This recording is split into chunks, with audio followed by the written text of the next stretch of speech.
দীর্ঘদিন ব্যাটারি মনে করেন চালানোর পর যদি ব্যাটারিটা চেঞ্জ করি আমাদের এরকম লেখা আসে চার্জিং ইরোর ব্যাটারি লো টেম্পারেচার মানে ব্যাটারিটা চার্জ হয় না চার্জ ছেড়ে দেয় বা মোবাইলটা চালু হয় না দীর্ঘদিন লোগো হ্যাং করে দাঁড়িয়ে থাকে এই সমস্যাটা খুবই সহজে সমাধান করতে পারবেন আজকের ভিডিওতে। তো আমরা কি করি এই যে দেখেন যতবারে চার্জে দিই এরকম একটা লেখা আসে একদম ব্যাটারিটা লো হয়ে পরে বন্ধ হয়ে যায় ব্যাটারিটা চার্জ হয় না।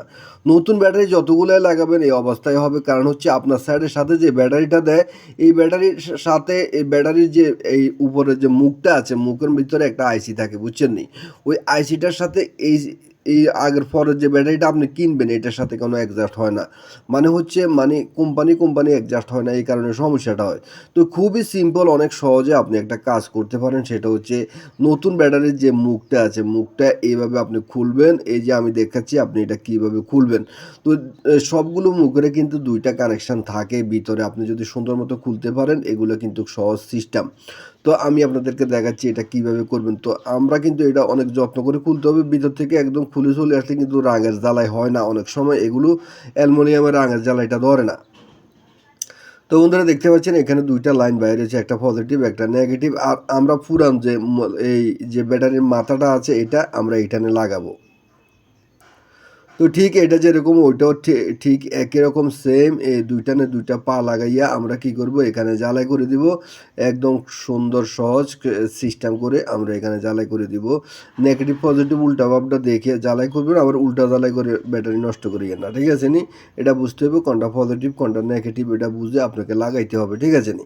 তো সাধারণ দর্শকেরা এটাও বুঝতে একটু কষ্ট হবে যারা টেকনিশিয়ান তাদের জন্য কিন্তু ভিডিওটা খুবই গুরুত্বপূর্ণ কারণ আপনি একটা ব্যাটারি লাগাইছেন ব্যাটারি লাগানোর পর মোবাইল চালু হয় না বা মোবাইলে চার্জ হয় না চার্জিং এরর দেখায় এখন বলতে মোবাইলের সমস্যা আসলে মোবাইলে কোনো সমস্যা নেই এখানে এই সমস্যাটা কারণে হচ্ছে মূল সমস্যা। তো আমরা কি করব এখন এটা এখানে ফিটিং করব ফিটিং করে মোবাইলটা চালু দিয়ে দেখবো মোবাইলটা চালু হয় কিনা। তো এটা একটু বড় হয়ে গেছে যেহেতু জ্বালাই মালাই হয়েছে ব্যাটারিটা একটু টাইট হয়েছে ঠিক আছে নি। তো আমরা মোবাইলটা দেখা যাক চালু হয়েছে মোবাইলটা আমরা এখন চার্জ করে দেখবো মোবাইলটা ঠিক মতো চার্জ হয়নি। আগে তো এটা চার্জে ঢুকাবার লগে লগে 2 সেকেন্ড পরে দেখা যায় কি এটা একটা মানে লেখা চলে গিয়ে কথা বুঝছেন এখন দেখা যাক লেখাটা আইনি।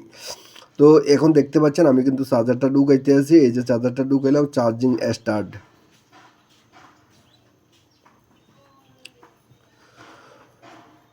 তো দেখতে পাচ্ছেন বন্ধুরা চার্জিং স্টার্ট আছে স্টার্ট চলতে আছে আমরা একটু পরে দেখব ঠিক আছে কিনা। তো এই যে দেখেন এখনও কিন্তু চার্জ হচ্ছে চার্জে কোনো সমস্যা হয় নাই কোনো সমস্যা নয় চার্জ চলতে আছে আপনারা দেখতে পাচ্ছেন চার্জে কোনো সমস্যা হচ্ছে না। তো এই সমস্যাটা আমরা যেই কাস্টমারের যেই চার্জার আছে চার্জার দিয়ে দেখব ওইটা দিয়ে চার্জ হয় কিনা অনেক সময় দেখা যায় চার্জার বাসে অনেক সময় তো এই সমস্যাটার সমাধান হয় কিনা এটাও দেখব ঠিক আছে। তো বন্ধুরা আমরা কাস্টমার চার্জারটা লাগাইলাম কাস্টমার চার্জার দিয়েও দেখা যাক চার্জ হয় কিনা না ইরোর আসে তো দেখতে পাচ্ছেন না চার্জ হচ্ছে অ্যাকুরেটভাবে চার্জ হচ্ছে কোনো ইরোর টিরোর আসে না। তো এই সমস্যাটা খুব ছোট্ট একটা কাজ করলে কিন্তু সমাধান হয়ে যায় এখানে কিন্তু অনেক টাকার কাজ না এখানে আপনার 20-30 টাকার একটা কাজ দুইটা জ্বালাই দিলে কিন্তু এটা কাজ হয়ে যায়। তো যারা ব্যাটারি বদলাবেন আপনার যে পুরাতন ব্যাটারিটা আছে এটা পালাইয়ে দিবেন না এটা রাখবেন এটা কিন্তু কাজে লাগে অনেক সময় অ্যান্ড্রয়েড মোবাইলেও এই সমস্যাটা হয়ে থাকে এই ব্যাটারি বদলানোর পরে তখন যদি ওই মাথাটা লাগিয়ে দেওয়া যায় আর সমস্যা হয় না। ধন্যবাদ।